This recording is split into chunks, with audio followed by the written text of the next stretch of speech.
दोस्तों, मैं Ishtiyaq Hussain Shri Ram coaching classes Chittorgarh में आपका हार्दिक स्वागत करता हूं। दोस्तों, हमने कुछ हिस्सा फिजिक्स का पढ़ा, कुछ हिस्सा केमिस्ट्री का पढ़ा और कुछ हिस्सा हमने बायोलॉजी का पढ़ा। इस तरह से हमने बहुत सारे चैप्टर्स कंप्लीट कर लिए। आइए इसी सिलसिले में अब अपन एक नया चैप्टर स्टार्ट करने जा रहे हैं, जिस चैप्टर का नाम है मानव का पाचन तंत्र, यानी कि ह्यूमन डाइजेस्टिव सिस्टम। अब अपन कौन सा चैप्टर पढ़ेंगे? डाइजेस्टिव सिस्टम या पाचन तंत्र। ये वो चैप्टर है जिसमें से आपको क्वेश्चन ज़रूर देखने को मिलते हैं। आपने अगर राजस्थान पुलिस का कांस्टेबल का जो लास्ट पेपर हुआ था वो पेपर आपने दिया हो तो आपने देखा होगा आपको इस चैप्टर से बहुत सारे क्वेश्चंस देखने को मिले, और पेपर भी बताया था साइंस का टफ आया था तो इसी चैप्टर से क्वेश्चन थे। तो इस चैप्टर से अच्छे अच्छे क्वेश्चन बनते हैं, जो रीड में भी आपने देखा हो। लास्ट से थोड़ा सा पहले जो पेपर हुआ था उस पेपर में आपको यहाँ से क्वेश्चन देखने को मिलेंगे। तो देखना, अपन इस चैप्टर को स्टार्ट करते हैं। तो नाम से पता चल रहा है पाचन तंत्र। क्या होता होगा पाचन तंत्र? जिसमें खाना और उस खाने को पचाना, इससे संबंधित जो बातें होगी वो तंत्र कौन सा होगा? पाचन तंत्र। तो अपन इससे संबंधित बातें करेंगे। तो आइए अपन स्टार्ट करते हैं मानव का पाचन तंत्र। शुरू करते हैं चैप्टर पाचन तंत्र। आपको पता है खाने पचाने से संबंधित वाला चैप्टर है, इसमें पचाने की बात होगी। तो हमारा पाचन तंत्र अगर हम इसकी बात करें तो ये किन चीज़ों से मिलकर बना है या कैसा कैसा है? जब हम पाचन तंत्र पढ़ेंगे तो इसके अंदर हमको क्या क्या पढ़ना पड़ेगा? तो देखना दोस्तों, अगर आप पाचन तंत्र पढ़ते हो तो इसमें आपको दो चीज़ें पढ़नी होती है। कौन सी दो चीज़ें? इसमें पहली तो आपको पढ़नी पड़ती है कि हमारी आहार नाल क्या होती है। पहले क्या पढ़नी पड़ती है? आहार नाल, यानी कि एलिमेंट्री कैनाल। इसके बाद दूसरी जो चीज़ हम पढ़ते हैं वो चीज़ होती है पाचक ग्रंथियाँ, यानी कि डाइजेस्टिव ग्लैंड्स। अब आहार नाल क्या है? आपको अपना मुख दिख रहा है, तो मुख, आगे ग्रसनी, ग्रसिका, इस तरह से आगे आगे हिस्से आते जाएंगे। तो देखना, मुख का जो अगले से अगला हिस्सा चलते चलते आमाशय, छोटे हाथ, बड़े हाथ, लास्ट में जाके अन्नशय, गुदा तक पहुँच जाएंगे। तो मुख से लेकर के गुदा तक की जो पूरी नली है, इस नली को हम आहार नाल कहते हैं। क्या कहते हैं? आहार नाल। तो ये आहार नाल कैसी होती है? ये लंबी प्लस कुंडलित संरचना है। कैसी है? लंबी प्लस कुंडलित। लंबी का मतलब एक लंबी संरचना, कुंडलित का मतलब ऐसे लंबी है लेकिन कुंडली बना करके हमारे शरीर के अंदर व्यवस्थित हो चुकी है। तो ये लंबी प्लस कुंडलित संरचना है। इसकी लंबाई की बात किया जाए तो इसकी औसत जो लंबाई होती है वो 7 से 8 मीटर बताई जाती है। और बात करें, ये पूर्ण होती है। पूर्ण का मतलब माउथ टू एनस होती है, यानी मुख से लेकर गुदा तक। कहीं बीच में ऐसा नहीं आधी अधूरी छूट गई, ऐसा नहीं। मुख से लेकर के गुदा तक पूरी की पूरी है, पूर्ण है। ओके। और बात करें तो इसका व्यास भिन्न भिन्न होता है। जैसे आप अपने मुख का व्यास देख सकते हो कितना है, इसके बाद ग्रसिका का कितना होगा, है ना। इसके बाद आप देख सकते हो कि आपके आमाशय का व्यास कितना है। फिर आंतों का भी व्यास अलग अलग है, छोटी आंत का अलग, बड़ी आंत का अलग, मलाशय का व्यास अलग है, गुदा का अलग है। तो पूरी आहार नाल में जहाँ जहाँ पर आप डायमीटर की बात करो, जगह जगह पर डायमीटर बदलता रहेगा, इसका व्यास क्या होगा? अलग अलग होगा। और बात की जाए तो आहार नाल शरीर का ऐसा हिस्सा है जिसकी मरने के पश्चात लंबाई बढ़ती है। देखना दोस्तों, जैसे कोई इंसान की डेथ हो जाती है तो डेथ बॉडी को अगर पड़ा रहने दें तो पड़ी पड़ी वो फूल जाती है, और सारी चीज़ें ठीक है, लेकिन पेट वगैरह भी उसकी फूल जाती है। क्यों? क्योंकि उसकी जो आहार नाल होती है ना, वो धीरे धीरे लंबाई में उसकी वृद्धि हो जाती है। क्यों वृद्धि होती है? क्योंकि ये संयोजी ऊतकों की बनी होती है, इस वजह से इसकी लंबाई में वृद्धि हो जाती है। अपन बात करते हैं इसके बाद पाचक ग्रंथियों की। तो पाचक ग्रंथियों में कौन कौन सी ग्रंथियाँ हमको पढ़नी होती है जो हमारे पाचन से संबंधित है। हालांकि ग्रंथियाँ अलग चीज़ें, ग्रंथियाँ जो अपन पढ़ेंगे वो अंतःस्रावी ग्रंथियाँ अलग चैप्टर में पढ़ेंगे। यहाँ पर मैं जिन ग्रंथियों की बात कर रहा हूँ वो पाचक ग्रंथियाँ हैं, यानी ये ग्रंथियाँ पाचन में मदद करेगी। सबसे पहले बात करेंगे अपन लार ग्रंथि की। आपने सोचा ना, आप क्या खाना खाते हो तो मुंह में लार आ जाती, पानी आ जाता है मुंह में लार। तो ये लार कहाँ से आती होगी, कैसे बनती होगी? तो ये जो काम है ये ग्रंथि करती है, जिसको अपन लार ग्रंथि यानी कि सलाइवरी ग्लैंड कहते हैं। और हमारे मुख के अंदर 3 जोड़ी लार ग्रंथियाँ पाई जाती है हमारे मुख के अंदर ही। ओके। इसके बाद हम यकृत ग्रंथि के बारे में पढ़ेंगे। कौन सी ग्रंथि? यकृत, यानी लीवर। आपका लीवर है ना, यकृत। ये तो आपको याद रखना है, जो यकृत ग्रंथि होती है ना, ये शरीर की सबसे बड़ी ग्रंथि है, लार्जेस्ट ग्लैंड। कैसी है ये? Largest gland of body, largest gland of body. शरीर की सबसे बड़ी ग्रंथि कौन सी है? क्वेश्चन आ जाए तो क्या बताना है? यकृत ग्रंथि है। इसके बाद बात करें और क्या पढ़ेंगे अपन? जठर ग्रंथि, यानी कि आपके आमाशय में कौन कौन सी ग्रंथियाँ हैं। फिर आग्नेयाशयी ग्रंथि यानी कि पैनक्रियाटिक ग्लैंड क्या है उसको अपन पढ़ेंगे। इसके बाद आंतरिक ग्रंथि यानी आंतों में कौन कौन सी ग्रंथियाँ होती है ये भी अपन पढ़ेंगे। तो इन ग्रंथियों को पढ़ लेंगे और इससे पहले हम आहार नाल पढ़ लेंगे, यानी हमारे मुख से लेकर गुदा तक बीच बीच में क्या क्या हिस्से आते हैं। उसके बाद ये ग्रंथियाँ क्या है, इन ग्रंथियों को पढ़ लेंगे तो इस चैप्टर का आधा हिस्सा कंप्लीट होगा। इसके बाद क्या पढ़ेंगे कि कैसे इन ग्रंथियों से एंजाइम निकलते हैं, कैसे इन आंतों में भोजन चलता है, कैसे एंजाइम इस भोजन के ऊपर आते हैं और कैसे इस भोजन को पचाते हैं। तो पाचन की जो मैकेनिज्म है, क्रियाविधि है, वो पढ़ेंगे, तब जाकर ये चैप्टर कंप्लीट हो जाएगा। तो आइए अब शुरू करते हैं इस चैप्टर को बिना वक्त गवाए। तो सबसे पहले बात करें हमको क्या पढ़ना है इसके अंदर, आहार नाल, क्योंकि आपको बता दिया चैप्टर को हमने 2 भागों में बांटा, आहार नाल और डाइजेस्टिव ग्लैंड। तो आहार नाल यानी एलिमेंट्री कैनाल, पहले इसको कंप्लीट कर लेते हैं, इसके बाद अगले पड़ाव में हम क्या करेंगे, पाचक ग्रंथियों को कंप्लीट करेंगे। तो आहार नाल स्टार्ट करते हैं। आहार नाल के बारे में आपको ध्यान रखना है कि आहार नाल की उत्पत्ति कैसी होती है। इसकी उत्पत्ति दोस्तों एक्टो एंडोडर्मल होती है। कैसी उत्पत्ति, एक्टो एंडोडर्मल। अब फिर से सवाल आता है, हालांकि 2 क्लासों पहले भी मैं ये बात बता चुका हूँ कि उत्पत्ति एक्टो एंडोडर्मल क्या होती है, एक्टोडर्मल उत्पत्ति क्या होती है, एंडोडर्मल क्या होती है, मीजोडर्मल क्या होती है। एक बार फिर से समझाता हूँ, कोशिश करते हैं समझ में आ जाए। तो देखना, जैसे नर जो होता है ना वो युग्मक बनाता है, उसको अपन शुक्राणु कहते हैं, स्पर्म। नर क्या बनाता है, स्पर्म, शुक्राणु बनाता है। मादा जो युग्मक बनाती है उसको अंडाणु यानी कि ओवम कहते हैं। मादा के युग्मकों को अंडाणु या ओवम कहते हैं। ये दोनों शुक्राणु और अंडाणु मिल जाते हैं, इस प्रक्रिया को निषेचन या फर्टिलाइजेशन कहते हैं। और इसके बाद क्या होता है, एक जाइगोट का निर्माण होता है। Okay, zygote. ये जाइगोट कहाँ पर होता है, कहाँ पर निर्मित होता है, तो ये मादा के गर्भाशय में है ना, गर्भाशय में जाइगोट जाकर के चिपक जाता है। चिपकने से पहले इसकी अलग अलग स्टेज होती है, यानी कि निषेचन होगा। निषेचन होने के बाद क्या होगा, इस जाइगोट में अलग अलग अवस्थाएं आएगी, मोरूला, ब्लास्टूला, गैस्ट्रूला, इस तरह से अलग अलग अवस्थाएं आएंगी। फिर वो अवस्थाएं जाती जाती क्या करेगा, गर्भाशय में जाकर चिपक जाएगा और वहाँ पर फिर भ्रूण का विकास होगा। किसका विकास होगा, भ्रूण का। तो इस जाइगोट से बाद में भ्रूण बनेगा और फिर 9 महीने तक उस भ्रूण का परिपक्वन चलेगा और 9 महीने बाद बच्चे का जन्म होगा। तो ये सारी प्रोसेस है। अब जब उसका विकास होता है ना, जाइगोट से मोरूला, ब्लास्टूला, गैस्ट्रूला बनता है ना, तो जो गैस्ट्रूला स्टेज है उसमें क्या होता है, इस तरह की कुछ संरचना सी बन जाती है। ओके, इस तरह की संरचना बन गई। तो यहाँ पर जो होता है ना, इस बाहर वाले को बोला जाता है एक्टोडर्म। बाहर वाली परत को या चर्म को क्या बोलते हैं, एक्टोडर्म। और जो आंतरिक होती है इसको बोला जाता है एंडोडर्म। क्या बोला जाता है, एंडोडर्म। तो बाहरी कौन सी है, एक्टोडर्म, और आंतरिक कौन सी है, एंडोडर्म। और इन दोनों के बीच में जो है इसको बोला जाता है मीजोडर्म। क्या बोला जाता है, मीजोडर्म। तो 3 परतें हो गई, 3 जननिक परतें, एक्टोडर्म, एंडोडर्म एंड मीजोडर्म। अब देखना, शरीर के बहुत से ऐसे हिस्से हैं जिनका निर्माण आगे जाकर के इस एक्टोडर्म के द्वारा होगा। तो इनको बोलेंगे उन अंगों की उत्पत्ति कैसी है, एक्टोडर्मल। जैसे त्वचा है तो त्वचा आगे जाकर एक्टोडर्म से बनेगी, तो एक्टोडर्मल उत्पत्ति है। बहुत से ऐसे हिस्से हैं जिनकी उत्पत्ति एंडोडर्म से होगी, तो हम बोल देंगे इनका निर्माण एंडोडर्म से होता है, इनकी उत्पत्ति कैसी है, एंडोडर्मल। और बहुत से ऐसे हिस्से हैं जिनकी उत्पत्ति मीजोडर्म से, जैसे मांसपेशियां हैं, तो इस वाले हिस्से से क्या बनेगी, मांसपेशियां। तो अपन बोल देंगे मांसपेशियों की उत्पत्ति कैसी है, मीजोडर्मल। तो पूरी बायोलॉजी में अपन जिस चीज़ के बारे में पढ़ेंगे एक बार उसकी उत्पत्ति जरूर बताएंगे कि इसकी उत्पत्ति किस प्रकार की होती है। क्या ये एक्टोडर्म से उत्पन्न हुआ, क्या ये एंडोडर्म से, क्या मीजोडर्म से उत्पन्न हुआ, जिससे उत्पन्न हुआ उसके अकॉर्डिंग इसकी उत्पत्ति बता देंगे। तो आहार नाल की उत्पत्ति की बात की जाए तो मैंने कैसी बताई इसकी उत्पत्ति, एक्टो एंडोडर्मल, यानी कुछ हिस्सा इसका एक्टोडर्मल है, कुछ हिस्सा इसका एंडोडर्मल है, इसलिए कैसे बोल दिया, एक्टो एंडोडर्मल। अब कौन सा हिस्सा एक्टोडर्मल होता है, कौन सा हिस्सा एंडोडर्मल होता है, मीजेंट्रोन कैसा होता है, ये अलग अलग चीज़ें जाननी होती है, लेकिन हमारे सिलेबस में इतना डीपली नहीं होता है, तो हम उन चीज़ों को अवॉइड करते छोड़ देते हैं। बस इतना ध्यान रखना, उत्पत्ति कैसी है, एक्टो एंडोडर्मल, खत्म बात। इसके बाद अपन बात करते हैं पार्ट्स ऑफ एलिमेंट्री कैनाल, यानी आहार नाल के भाग क्या क्या होते हैं। ओके, आहार नाल के भाग। तो देखना आहार नाल में क्या क्या चीज़ें पढ़नी होती है। सबसे पहले तो आपका मुख होता है, सबसे बाहर क्या नजर आ रहा है, आपका मुख ही नजर आ रहा है। मुख के अंदर जाओ तो जो कैविटी आपके मुख के अंदर, इसको मुख गुहा बोला जाता है। क्या बोला जाता है, मुख गुहा। तो मुख के बाद क्या है, मुख गुहा, मुख गुहा। इस मुख गुहा के बाद आगे जाते हो तो आगे आती है, मुख गुहा के बाद आगे क्या आती है, ग्रसिका, सॉरी ग्रसनी, फेरिंग्स, ग्रसनी, फेरिंग्स जिसको बोला जाता है। उसके बाद ग्रसिका, क्या आती है, ग्रसिका, ग्रसनी, उसके बाद ग्रसिका। ग्रसिका के बाद आगे आता है आमाशय। क्या आता है, आमाशय। आमाशय के बाद आगे आती है आंत। क्या आती है, आंत। अब ये आंत 2 तरह की होती है, एक तो होती है छोटी आंत और दूसरी होती है बड़ी आंत। ओके, पहले छोटी आंत आती है फिर बड़ी आंत, और उसके बाद अंत में क्या आता है, गुदा। अंत में क्या आता है, गुदा। अंत में गुदा आता है, गुदा। इस गुदा को इंग्लिश में एनस कहा जाता है। क्या कहा जाता है, एनस। मुख को माउथ कहा जाता है, ये माउथ कैविटी है, ये फेरिंग्स है, ये ईसोफेगस है, ये स्टोमच है, और ये आंत्र है, इंटेस्टाइन, ये स्मॉल इंटेस्टाइन, और ये लार्ज इंटेस्टाइन। ओके, तो इन सारे के इंग्लिश नाम है। तो देखना कहाँ से शुरुआत की हमने, मुख, इसके बाद आगे मुख गुहा, फिर उसके बाद अगला हिस्सा ग्रसनी, फिर ग्रसिका।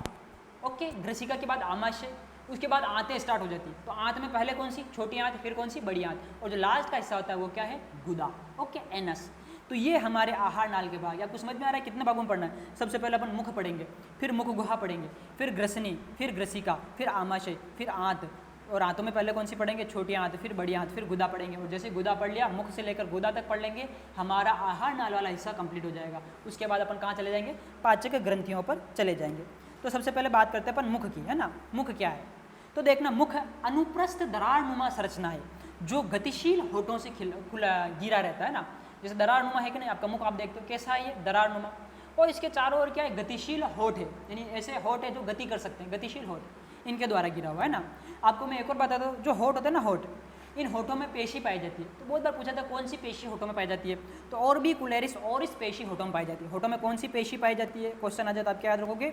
ऑर्बिकुलरिस, ऑर्बिकुलरिस पेशी होठों में पाई जाती है। ऑर्बिकुलरिस, ऑर्बिकुलरिस पेशी, ऑर्बिकुलरिस ओरिस पूरा नाम होता है। तो ये पेशी कहाँ पाई जाती है? होठों में। यहाँ पर कौन सी पेशी पाई जाती है? ऑर्बिकुलरिस। इसके बाद अपन बात करें होठों के बारे में या मुख के बारे में, तो आपको डायग्रामेटिक आपको मुख दिखा दूँ कैसा होता है। ये रहा मुख। तो आप देख रहे हो ये जो हिस्सा है, ये इस हिस्से की बात करो, मैं बाहर वाले हिस्से की बात करो, अंदर अभी नहीं जा रहे अपन, अंदर तो मुख गुहा है, अपने को जो बाहर नजर आ रहा है ये मुख है ना। और यहाँ पर इन होठों के अंदर आप बात करो तो इन होठों में कौन सी पेशी है? ऑर्बिकुलरिस पेशी है। समझ गए कि इतना मुख अपने को इतना यहीं तक पढ़ना है। अच्छा, आपने खरगोश देखा होगा, तो खरगोश का जो ऊपर का होठ होता है वो बीच में से कटा होता है ना। खरगोश का ऊपरी होठ बीच में से कटा होता है, इसको कृतोष्ठ कहते हैं। क्या कहते हैं? कृतोष्ठ। खरगोश का ऊपरी होठ बीच से कटा होता है, इसको क्या कहते हैं? कृतोष्ठ कहते हैं। हेयर लिप, क्या कहते हैं इसको? Hair lip. ओके, कृतोष्ठ या हेयर लिप कहा जाता है। आगे अपन बात करते हैं, मुख अपना कंप्लीट हो गया। मुख के बाद क्या पढ़ेंगे अपन? मुख गुहा। अगला हिस्सा अपना कौन सा है? मुख गुहा। तो चलिए बात करते हैं मुख गुहा की, जिसको इंग्लिश में माउथ कैविटी या फिर बक्कल कैविटी कहा जाता है। मुख गुहा में मेनली अपन दो चीज़ें पढ़ेंगे, इसको दो भागों में बांट देते हैं। पहला वेस्टिब्यूल या प्रगांड, और दूसरा अपना सेंट्रल पार्ट। तो वेस्टिब्यूल की बात करते हैं, तो देखना ये क्या चीज़ होती है। प्रगांड या वेस्टिब्यूल क्या होता है मुख गुहा के अंदर? तो आपके जो होठ है, होठ और ये मसूड़े, इन दोनों के बीच में जो गैप है ना पूरा, ये वेस्टिब्यूल कहलाता है। जैसे ये होठ, ये वेस्टिब्यूल दर्शा रहा हूँ मैं, ये होठ और मसूड़े के बीच की जगह, ऊपर भी होठ और मसूड़े के बीच की जगह, इनको अपन क्या कहते हैं? वेस्टिब्यूल कहते हैं। ओके, बहुत ईजी है। होठ और मसूड़े के बीच की जगह क्या कहलाती है? वेस्टिब्यूल। अच्छा, आप एक और चीज़ ध्यान में रखो, जो इंडिया के अंदर मैक्सिमम पीपल होते हैं, मैक्सिमम लोग होते हैं, जैसे राजस्थान की बात कर ले, राजस्थान में भी अगर अक्सर लोग होते हैं, तो इस जगह का प्रयोग वो किस लिए करते हैं? आपकी जो मैं बता रहा हूँ वेस्टिब्यूल है, इस वेस्टिब्यूल का प्रयोग किस लिए करते होंगे? सोचो। हाँ, तो यहाँ पर देखो, तंबाकू का जो प्रयोग करते हैं ना लोग, अक्सर जो लोग तंबाकू का सेवन करते हैं वो तंबाकू को कहाँ पर रखते हैं? इस वेस्टिब्यूल के अंदर रखते हैं। तो चूंकि वेस्टिब्यूल के अंदर तंबाकू का प्रयोग किया जाता है, इसको रखा जाता है, इसलिए इसको तंबाकू कक्ष के नाम से भी जाना जाता है। तो तंबाकू कक्ष या वेस्टिब्यूल क्या है? आपके होठों और मसूड़ों के बीच की जगह है। ओके। अच्छा, तंबाकू से एक बात याद आ गई, इंडिया में तंबाकू का सेवन करते हैं अच्छे से लोग। तो अगर इंडिया के मेल की बात की जाए, इंडियन मेल, इंडिया के अंदर अगर मेल में बात की जाए, तो मेल के अंदर तंबाकू खाने से आपको क्या पता क्या हो जाता है? कौन सा रोग? कैंसर। तंबाकू खाने से कैंसर हो जाता है। तो इंडिया के मेल में कौन सा कैंसर कॉमन होता है? क्योंकि कैंसर तो अलग अलग टाइप के होते हैं, कहीं पे भी हो सकता है। तो आपको पता है मेल ज़्यादातर क्या करते हैं? तंबाकू खाते हैं। और ज़्यादातर इंडिया के पुरुषों में देखा जाए तो मुख का कैंसर यानी ओरल कैंसर। कौन सा? Oral cancer. ओरल कैंसर ये इंडिया के पुरुषों में कॉमन होता है। भारत के पुरुषों में कॉमन कैंसर कौन सा होता है? Oral cancer. आपको पता है क्यों हो रहा है? क्योंकि तंबाकू का सेवन। अच्छा, मादाओं की बात की जाए, अगर इंडिया में बात कर ले अपन मादा की, तो फीमेल में कौन सा कैंसर कॉमन होता है? तो गर्भाशय कैंसर। कौन सा? गर्भाशय कैंसर महिलाओं में कॉमन होता है, गर्भाशय कैंसर। तो ये आपको थोड़ी सी जानकारी एक्स्ट्रा दे दी, हालांकि इसका कुछ लेना देना नहीं, इस चैप्टर से लिखने एक्स्ट्रा ऐसे बता दिया क्योंकि इंडिया में लोग तंबाकू ज़्यादा खाते हैं, तो नर के अंदर जो होता है वो ओरल कैंसर कॉमन होता है और मादाओं के अंदर गर्भाशय कैंसर कॉमन होता है। अब बात करते हैं सेंट्रल पार्ट की, बकल कैविटी अपन पढ़ रहे हैं। बकल कैविटी में पहली चीज़ तो क्या हो गई? वेस्टिब्यूल। आगे जो होता है केंद्रीय भाग, उसको अपन सेंट्रल पार्ट बोलते हैं ना, केंद्रीय भाग। तो देखना सेंट्रल पार्ट की अगर बात करें अपन, तो सेंट्रल पार्ट में क्या क्या चीज़ें होती है? तो इसमें तीन चीज़ों में बता रहा हूँ मैं, तीन पार्ट में बांट रहा हूँ इसको। तालव या तालू जिसको बोल दो, पैलेट कहते हैं इसको, है ना।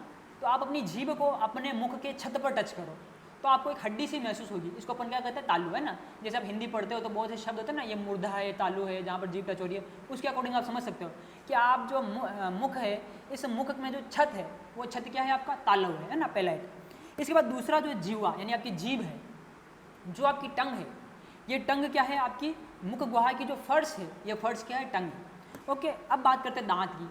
तो ये चारों तरफ पार्श्व में लेटरल साइड में आपको नजर आ रहा है, ये चीज़ क्या है? आपके दांत है। वैसे आप सब कुछ जान ही रहे, फिर भी बता रहे हैं। तालव क्या है? मुख गुहा की छत। जीवा क्या है? मुख गुहा की फर्श। और दांत क्या है, मुख गुहा के अंदर जो पार्श्व हिस्सा है, लेटरल साइड है, पार्श्व हिस्सा, ये क्या है आपके दांत है। तो ये चीज़ें आपको समझ में आ रही है, क्या फर्श है, मुख गुहा का फर्श क्या है, मुख गुहा की छत क्या है, मुख गुहा के पार्श्व में क्या है, तो ये चीज़ें आप ध्यान रखना। ओके, आगे बढ़ते हैं, आपको एक डायग्रामेटिक समझाता हूँ मैं। ये देखो, जैसे एक डायग्राम है ना, इस डायग्राम में मैं समझाने की कोशिश कर रहा हूँ सब चीज़ों को। आपको दिख रहा है ये जो ये संरचना दिखाई दे रही है, ये चीज़ क्या है, होठ है। ओके, होठ है। आगे देखना, यहाँ पर ये आपके दांत है, ये वाली संरचना आपके दांत है। थोड़ा आगे बढ़ो तो ये जो संरचना है, मैं इसके लिए बोल रहा था, ये चीज़ क्या है, तालव, तालु जिसको बोल रहा था मैं, तालव ये है। तो इस तालव को अपन दो हिस्सों में बांटते हैं। यहाँ से यहाँ तक आप इस डायग्राम में देख सकते हो कि इस डायग्राम में आपको एक हड्डी सी संरचना दिखाई दे रही है। इसका मतलब यहाँ पर हड्डी पाई जाती है। तो जिस हिस्से में हड्डी पाई जा रही है इसको कठोर तालु कहा जाता है। क्या कहते हैं, कठोर तालु। अब पिछला जो हिस्सा है, यहाँ पर आपको कोई हड्डी नहीं दिखाई दे रही, इस पिछले हिस्से को कोमल तालु कहते हैं। क्या कहते हैं, कोमल तालु। तो इस तालु को हमने कितने कैटेगरी में बांट दिया, दो कैटेगरी में। आगे वाला हिस्सा कौन सा है, कठोर तालु, और पीछे वाला हिस्सा कौन सा है, कोमल तालु। अब समझ में आ रहा है भैया जी, कठोर है तो कठोर क्यों होगा, क्योंकि इसके अंदर हड्डी है। इसके अंदर कौन सी हड्डी होती है तालु के अंदर, अगर आ जाए क्वेश्चन तो ध्यान रखना। आपको उस दिन भी बताई थी जिस दिन हड्डियों वाला चैप्टर पढ़ाया था कंकाल तंत्र के, मुख गुहा के अंदर पेलेटाइन होती है। तो यहाँ पर कौन सी हड्डी होती है, पेलेटाइन, पेलेटाइन। ओके, साथ के साथ जो ऊपरी दांत होते हैं ना, ये ऊपरी जबड़े वाला, ये यहाँ पर मैग्जिला हड्डी होती है, इधर मैग्जिला हड्डी होती है। तो ये मैग्जिला हड्डी का भी कुछ हिस्सा इस तालु के ऊपर आता है। तो यहाँ पर पेलेटाइन प्लस साथ में एक और कौन सी हड्डी पाई जाती है, मैग्जिला हड्डी पाई जाती है। कौन सी प्यारे बच्चों, मैग्जिला हड्डी। ओके, तो तालु कठोर, तालु कठोर क्यों होता है, क्योंकि इसमें दो हड्डियाँ पाई जाती है, पेलेटाइन एंड मैग्जिला। ये आपको कठोर तालु के बारे में ध्यान रखना है। कोमल तालु, कोमल तालु कोमल क्यों होता है, तो आप सोच सकते हो कोमल क्यों होता है। क्यों होता है कोमल, क्योंकि इसके अंदर कोई हड्डी नहीं पाई जाती, हड्डी नहीं होती है। तो फिर ये किसका बना है, ये संयोजी उत्तक का बना है। किसका बना है, संयोजी उत्तकों का बना, संयोजी उत्तक का बना, संयोजी उत्तक का बना होता है, यानी कि कनेक्टिव टिश्यू का, संयोजी उत्तक का बना होता है। इसके बाद देखना, अगर आपको डायग्राम दिख रहा है तो जो कोमल तालु का अंतिम हिस्सा ये वाला, ये पीछे लटका हुआ है, दिख रहा है आपको, पीछे की तरफ लटका हुआ है। अगर आपने किसी का मुख को खोल करके देखा है, या आपके भाई बहन कोई भी अभी पास में हो तो मोबाइल को अभी पॉज करके उसका मुख खोल के देखो। अगर आप उनका मुख खोल के देखे हो तो बीच की साइड में, पीछे जो मुख के पीछे की साइड में एक संरचना लटकी हुई सी दिखाई देगी, है ना। तो यहाँ पर ये वाली संरचना आपको लटकी हुई दिखाई देगी। तो जो कोमल तालु होता है, इसका अंतिम भाग, कोमल तालु का अंतिम भाग, ये अंतिम भाग पीछे की तरफ लटका रहता है। इस अंतिम भाग को क्या कहा जाता है, इस अंतिम भाग को दोस्तों यूवुला कहा जाता है। क्या कहा जाता है, यूवुला। क्या कहा जाता है, ध्यान से पढ़ना, यूवुला, यूवुला। ओके, यूवुला कहा जाता है।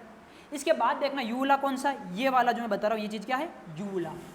इस यूवुला को एक और अन्य नाम से जाना जाता है, इसको विलियम पेलेटाई कहते हैं। क्या कहते हैं, विलियम पेलेटाई, विलियम पेलेटाई।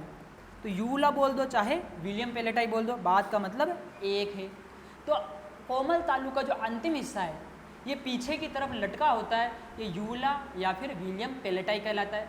अब एक बात सोचना, आप जैसे मेवाड़ के इलाके में रहते हो, राजस्थान के इलाके में रहते हो, तो यहाँ पर मेवाड़ इलाके में इस यूवुला को विशेष नाम से जाना जाता है, क्या, कागलो बोलते हैं ना, कागला, कागलो, है ना। जैसे कौवे की बात नहीं कर रहा हूँ, मुख के अंदर जो है, तो वो जो कागलो आप बोलते हो या कागला, जो भी आप प्रयोग में लेते हो शब्द, उसका रियल नाम क्या है, साइंटिफिक नेम क्या है, तो उसको यूवुला के नाम से जाना जाता है या विलियम पेलेटाई के नाम से जाना जाता है। अब कोई भी संरचना बेकार नहीं होती। अगर हमारे मुख के अंदर यूवुला है तो कुछ ना कुछ तो काम आ रहा होगा। क्या काम आता है ये, तो देखना, जैसे आपको दो नाक के छेद दिखाई दे रहे हैं ना, इनको बोलते हैं बाह्य नासारंध्र या बाह्य नासा छिद्र। इसी तरह ये दो छेद है, ये अंदर की तरफ भी तो खुल रहे होंगे, तो आंतरिक नासा छिद्र भी होते हैं। जैसे बाह्य नासा छिद्र होते हैं, ये अंदर जाके आंतरिक नासा छिद्र होते हैं। जैसे आपको इस डायग्राम में यहाँ पर ये जो दिखाई दे रहा है ना, ये तो बाह्य नासा है, और इधर खुल रही वाले क्या है, आंतरिक नासा है। तो बाह्य नासा छिद्र होते हैं, इसी तरह से आंतरिक नासा छिद्र भी होते हैं। तो जब हम भोजन निगलते हैं तो कभी कभी कंडीशन हो सकती है कि भोजन नीचे जाने की बजाय इन आंतरिक नासा छिद्रों में चला जाए। जैसे आपने महसूस भी किया होगा, अगर आप कोका कोला पीते हो या फिर कोई भी कोल्ड ड्रिंक वगैरह पीते हो जिसमें अच्छी खासी गैस हो, कार्बन डाइऑक्साइड वगैरह, तो इस ड्रिंक को आप अगर ज़्यादा मात्रा में सेवन कर लो तो आपको डकारे आएगी, वो नाक के जरिए बाहर निकलने की कोशिश करेगी, और अचानक से आप बहुत ही ज़्यादा पी लेते हो, गैस अच्छी बन रही है तो नाक से बहुत बार बाहर निकल भी जाती है कोका कोला, अगर आपने पी रखी होती है ना। तो इसका मतलब है इन आंतरिक छिद्रों से भी बाहर निकल सकता है, भोजन के इधर जाने की भी संभावना है। लेकिन जब खाना निकलते हैं ना, उस समय भोजन इधर से बाहर नहीं आता। क्यों, क्योंकि अपन जब भी कोई चीज़ निकलते हैं तो ये यूवुला ऊपर उठ जाता है, और ऊपर उठ के जो आंतरिक नासा छिद्र है, इन छिद्रों को ढक लेता है। अभी आप ऐसे करो जैसे कुछ भी निकल रहे हो आप, तो आप महसूस करना आपका यूवुला पीछे की तरफ गया और आंतरिक नासा छिद्रों को ढक दिया। तो इस यूवुला का काम क्या है, विलियम पेलेटाई का काम क्या है, भोजन को निगलते समय आंतरिक नासा छिद्रों को बंद करना। इतना समझ गए। चलो और बातें करते हैं, और बातें। अगर यहाँ पर आप देखो तो जो आपका ये कोमल संयोजी कोमल तालु है, इसके यहाँ पर पीछे की साइड में दो जो है ना टॉन्सिल्स पाए जाते हैं। क्या पाए जाते हैं? दो टॉन्सिल्स। तो पीछे की साइड में दो टॉन्सिल्स होते हैं, टॉन्सिल्स। ओके, जीभ के ऊपर भी होते हैं लिंगुअल टॉन्सिल्स, इसी तरह से इसके ऊपर भी होते हैं टॉन्सिल्स। ये जो टॉन्सिल्स होते हैं ना, देखना ये टॉन्सिल्स में क्या होता है, कभी कभी ये टॉन्सिल का आपको काम तो पता है, ये लसीकांग है, यानी कि रोगाणुओं से सुरक्षा करते हैं। ब्लड वाला चैप्टर जब पढ़ाया था उसमें इनकी डिटेल दी थी। तो ये जो टॉन्सिल्स होते हैं, इनमें कभी कभी बैक्टीरिया का, वायरस का संक्रमण हो जाता है। क्या हो जाता है? संक्रमण, यानी कि इन्फेक्शन हो जाता है, किसी बैक्टीरिया वायरस का इन्फेक्शन हो गया। अगर इनमें इन्फेक्शन हो जाता है तो जब भी इन्फेक्शन होता है ये सूज जाते हैं, सूज करके बड़े हो जाते हैं। तो इसको, जहाँ पर टॉन्सिल्स में सूजन आ जाए, इसको बोला जाता है टॉन्सिलाइटिस। क्या बोला जाता है? टॉन्सिलाइटिस। तो ये सूजन आ गई तो क्या हो गया? ये टॉन्सिलाइटिस हो गया, टॉन्सिलाइटिस, टॉन्सिलाइटिस हो गया। तो इनमें अगर सूजन आ जाती तो ये क्या हो जाता है? टॉन्सिलाइटिस। टॉन्सिलाइटिस का मतलब क्या है? सूजन आ गई। इनमें क्या हो गया? सूजन आ गई। ओके, तो कभी भी टॉन्सिल्स में सूजन आ जाए इसको क्या कहते हैं? टॉन्सिलाइटिस। अब ध्यान रखना, बायोलॉजी के अंदर किसी भी आपके अंग में सूजन आती है तो उसके पीछे आइटिस लग जाता है ना। टॉन्सिल्स में सूजन आ गया तो टॉन्सिलाइटिस। जिस दिन मलेरिया पढ़ाया था उस दिन बताया था प्लाज्मोडियम फैल्सीफेरम के कारण सबसे घातक मलेरिया होता है, जिसमें मेनिंजाइटिस हो जाता है। तो ब्रेन की मेनिंजिस में सूजन आ जाना क्या कहलाता है? मेनिंजाइटिस। इसी तरह से टॉन्सिल्स में सूजन आ जाना क्या कहलाता है? टॉन्सिलाइटिस। आइटिस शब्द जोड़ दिया, इसका मतलब क्या हो गया? इन्फ्लामेशन हो गया, शोथ हो गया, सूजन आ गई। तो ये आपको ध्यान रखना है। ओके, आगे देखना, जैसे आप अपनी जीभ को अपने तालू के ऊपर, अपने आगे के दांत है ना, इनके जस्ट पीछे की साइड में टच करो, अपने कठोर तालू पर टच करो, अपनी जीभ को अपने कठोर तालू पर। तो जो आप जीभ को कठोर तालू पर टच करते हो तो यहाँ पर आपको उभार नजर आते हैं जीभ के, है ना, दोनों साइड में ऊपर की साइड। इस जगह आपको हल्के हल्के उभार महसूस होंगे। समझ रहे हो बात को? यहाँ पर आपको क्या महसूस होंगे? उभार। तो ये जो उभार होते हैं ना, इनको पैलेटाइन रगी कहते हैं। क्या कहते हैं? पैलेटाइन रगी, पैलेटाइन रगी कहा जाता है। अब ये पैलेटाइन रगी क्या काम करते हैं? आप सोचो, आपके शरीर में कोई भी संरचना है तो बिना मतलब के तो है नहीं, कुछ ना कुछ तो। अगर आपने गाय भैंस देखा हो तो गाय भैंस का कभी मुंह खुला हो तो देखना, उसके मुंह में अंदर की साइड में, ऊपर की साइड में इस तरह से उभार होते हैं जो स्पष्ट नजर आते हैं। तो ये क्यों है उभार? क्या काम आते हैं उभार? तो देखना, अगर घर्षण नहीं होगा तो चीज़ें फिसलना स्टार्ट हो जाती है, और घर्षण चीज़ों को फिसलने से रोकता है। तो ये जो आपके पैलेटाइन रगी होते हैं ना, ये भोजन को फिसलने से रोकते हैं। यानी इनका क्या काम है? भोजन को फिसलने से रोकना, भोजन को फिसलने से रोकना। तो इनका क्या काम है? भोजन को फिसलने से रोकना, यानी भोजन को फिसलने नहीं देते, रोक देते हैं। तो आप खाना चबाते हो ना, उस समय भोजन को फिसलने नहीं देते। अब एक और सवाल सामने आ गया कि पैलेटाइन रगी है, चलो अच्छी बात है, समझ में आ रहा है। तो ये तो सभी के अंदर होंगे, आपके अंदर, मेरे अंदर, जो शाकाहारी होंगे उनके अंदर भी होंगे, और जो मांसाहारी है उनके अंदर भी होंगे। तो ये ज़्यादा अधिक विकसित किस में होंगे? शाकाहारियों में ज़्यादा विकसित होंगे या मांसाहारियों में? तो देखना दोस्तों, ये आपको लग रहा है शाकाहारियों में विकसित होंगे, पर ऐसा नहीं है। ये मांसाहारियों में ज़्यादा विकसित होते हैं। किसमें? मांसाहारियों में ज़्यादा विकसित, ज़्यादा विकसित है, मांसाहारियों में ज़्यादा विकसित होते हैं। अब एक और सवाल सामने आया कि ये जो है ये मांसाहारियों में विकसित क्यों है? क्या वजह है कि मांसाहारियों में ज़्यादा विकसित हो रहे हैं? तो देखना, आप खाना खाते हो, जैसे मान लो आपने रोटी खाई, तो रोटी को जैसे मुंह में रखा, क्या रोटी भाग के जाने की कोशिश करेगी क्या मुंह से? नहीं। लेकिन मांसाहारी जीव अगर किसी का शिकार करता है, जैसे शेर है, किसी हिरण का शिकार किया, अगर एक बार पकड़ लिया तो हिरण तो भागने की कोशिश करेगा ना। तो अगर घर्षण न हुआ तो फिसल के चला जाएगा, लेकिन उनके अंदर ज़्यादा विकसित होता है तो उनको फिसलने नहीं देते। यानी मांसाहारियों का भोजन में उनका शिकार भागता है तो फिसल के चला ना जाए, इसलिए मांसाहारियों में ज़्यादा विकसित होते हैं। खैर, इतनी डिटेल की जरूरत नहीं थी, पर ऐसी बता दी मैंने, तो आपको ये जानकारियाँ मेरे ख्याल से अच्छी लगी होगी। और आगे बढ़ते हैं अपन। हाँ, तो यहाँ पर हमने क्या किया? मुख गुहा को पढ़ लिया। मुख गुहा में क्या पढ़ा? मुख गुहा में पढ़ा कि इनको दो भागों में बांट दिया, vestibule and central part. Vestibule के बारे में पता है, तंबाकू कक्ष बोलते हैं। सेंट्रल पार्ट में अपनों ने क्या पढ़ा? जो फर्श होती है वो तो जीभ है, जो छत होती है वो तालव है, और जो पार्श्व में वो दांत है। तो जो तालव है, इस तालव की जानकारी तो मैंने आपको यहीं की यहीं दे दी, सारी की सारी जानकारी। तालव के बाद अब क्या बच रहा है? जीभ। और क्या बच रहा है? दांत। तो जीभ की जानकारी रहता है ना, जीभ। जीभ को अपन क्या कहते हैं? जीभ को टंग कहते हैं, या इसका साइंटिफिक टर्म क्या दिया जाता है? लिंगुआ। जीभ का साइंटिफिक टर्म क्या है? लिंगुआ। ध्यान रखना, लिंगुआ शब्द जहाँ पर भी प्रयोग में आता है वो जीभ से संबंधित होगा। ओके, आगे बात करते हैं अपन। ये डायग्राम जैसे आपको दिखा रहा हूँ, तो जीभ है। अगर आप अपनी जीभ को ऊपर उठाओ, जैसा कि आपको डायग्राम में दिख रहा है ऊपर उठे हुए, इस जीभ को आप ऊपर उठाते हो तो आपको ये वाली संरचना दिख रही है, ये वाली, है ना, इस तरह से। ऐसी संरचना जिससे जीभ किससे जुड़ी हुई है? आपके जहाँ से मुख से जुड़ी हुई है। तो वो संरचना जो जीभ को मुख से जोड़ती है, इसको क्या कहा जाता है? पता है आपको? ये आया हुआ क्वेश्चन है, रीट का क्वेश्चन। रीट में आया हुआ क्वेश्चन था कि जीभ को आपके मुख से जोड़ने वाली संरचना को क्या कहा जाता है? तो इसको कहा जाता है फ्रेन्यूलम। क्या कहा जाता है? फ्रेन्यूलम। तो आपको ध्यान रखना है, ये फ्रेन्यूलम क्या है? जीभ को आपके मुख से जोड़ा रखता है ना। अच्छा, इसको टंग टाई भी कहते हैं, क्या कहते हैं? टंग टाई, टंग टाई भी इसको कहा जाता है, क्योंकि क्या करती है, इसको बांध के रखती है ना, आपकी जीभ को आपके मुख से बांध के रखती है, इसलिए टंग टाई भी कहते हैं। तो ये आपको ध्यान रखना है। ओके, ये देखो एक और बात बताऊँ आपको, आपकी जो जीभ होती है, इस जीभ में जैसे ये वाला डायग्राम दिख रहा है ना आपको, ये आगे की साइड में, तो आगे की साइड में जो पेशी होती है ये तो अग्र पेशी, जीभ को आगे पीछे गति कराती है। पीछे की साइड में पेशी होती है, ये आपको जीभ की लेटरल साइड में ऐसे ऐसे गति कराती है, एक तो जीभ को ऐसे गति कराती है और एक जीभ को ऐसे गति कराती है ना। ओके, अब बात करते हैं जीभ की। जीभ को अगर आप पीछे की तरफ देखो तो जीभ का जो लास्ट हिस्सा होता है, वो लास्ट हिस्सा एक हड्डी से जुड़ा होता है, जो यू आकार की हड्डी होती है, और जिसको जो है हमने पहले भी बता दिया हायोड हड्डी कहा जाता है। क्या कहा जाता है? हायोड हड्डी। ये राइट डायग्राम में, तो जो जीभ होती है ना, ये वाली जीभ, ये लास्ट में जाकर एक हड्डी से जुड़ती है, उस हड्डी को क्या बोलते हैं? हायोड हड्डी। यानी ये जीभ इस तरह से, समझ में आ रहा है? जीभ लास्ट में किससे जुड़ रही है? हायोड हड्डी से। तो इस हड्डी का नाम क्या हो गया? पिछले वाले चैप्टर में बता दिया था, इसको हायोड हड्डी बोलते हैं। क्या बोलते हैं? हायोड हड्डी, हायोड हड्डी। ओके, ये जीभ की हड्डी पीछे की तरफ जुड़ी होती है, या इसको जीवा अस्थि भी कहा जाता है। क्या कहा जाता है? जीवा अस्थि। अब आपको ध्यान रखना है, जीवा अस्थि कहाँ पर पाई जाती है? जीभ के एंड में कौन सी हड्डी पाई जाती है? जीवा अस्थि। ओके, ये हायोड के बारे में अच्छे खासे क्वेश्चन बन रहे थे, जैसे किस आकार की होती है? ये यू आकार की होती है। दिख रहा है आपको डायग्राम में भी, किस आकार की है? यू आकार की। एक और क्वेश्चन बताया था कि ये शरीर की एकमात्र ऐसी हड्डी है जो किसी भी अन्य हड्डी से नहीं जुड़ती। जैसे आपको दिख रहा है डायग्राम में भी, ये किसी भी हड्डी से जुड़ी हुई नहीं है, ये अलग है, सेपरेट है, मांसपेशियों से, जीभ के साथ जुड़ी हुई है। ओके, अब बहुत बार क्या करते हैं, बहुत से लोग सुसाइड करते हैं या किसी को फांसी दे देते हैं। तो फांसी देते हैं उस समय क्या होता है, कौन सी हड्डी फांसी देने पर टूटेगी? तो आपको पता है, जैसे फांसी पर लटकाएंगे तो ये तो सारा प्रेशर इस पर पड़ेगा, यानी कि इस पर पड़ेगा, इस पर, यह हायोड हड्डी दिख रही है ना, इस हायोड पर पड़ेगा, और यह हायोड क्या करेगी? टूट जाएगी। तो फांसी लगने पर कौन सी हड्डी टूटती है? गले की हड्डी। कौन सी हड्डी है? हायोड हड्डी। ओके, फांसी लगने पर जीभ बाहर निकल जाती है। क्यों निकलती है जीभ बाहर? तो देखो इस डायग्राम के अंदर, बच्चों देखो प्यार से देखो इस डायग्राम को। इस डायग्राम में इस हायोड के ऊपर जोर लगेगा, तो ये हायोड किसको धक्का देगी? इस जीभ को धक्का देगी, और जीभ आकर के बाहर निकल के लटक जाएगी इस तरह से ना। तो जीभ लटकेगी।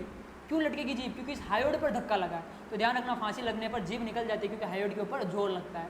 ये हायोड की कुछ सामान्य जानकारी है, खैर इतना कोई पूछेगा नहीं, नॉलेज के लिए है बस। हायोड के आगे जीभ के बाद अगली बात करते हैं, जीभ की थोड़ी और बातें। जीभ के ऊपर आपको स्वाद महसूस होता है, पता है? जीभ से आप टेस्ट लेते हो ना, तो टेस्ट आपको कैसे महसूस होता है? क्योंकि जीभ के ऊपर जो होता है वो टेस्ट पेपिली पाए जाते हैं। क्या पाए जाते हैं? टेस्ट पेपिली, स्वाद अंकुर। उन टेस्ट पेपिली के अंदर टेस्ट बड होते हैं, यानी कि स्वाद जो कलिकाएं होती हैं उनके अंदर क्या होती है? स्वाद कलिकाएं, टेस्ट बड। यानी आप अपनी जीभ को अगर देखो कभी सुबह सुबह आईने में जाकर देखना ब्रश करने के बाद, तो छोटे छोटे अंकुर दिखाई देंगे, पेपिला दिखाई देंगे। इन पेपिला के अंदर, अंकुरों के अंदर छोटी छोटी स्वाद कलिकाएं होती है, और उन स्वाद कलिकाओं की वजह से हमें स्वाद का ज्ञान होता है। तो इन स्वाद कलिकाओं के बारे में ज़्यादा तो डिटेल अपने को नहीं पढ़नी, पर हल्का फुल्का जानकारी देते हैं। जैसे ये है फिलीफॉर्म, आपको दिखाई दे रही है, सारा जो एरिया कवर कर रखा है फिलीफॉर्म, इनको कहते हैं फिलीफॉर्म पेपिली। इनके अंदर क्या होता है?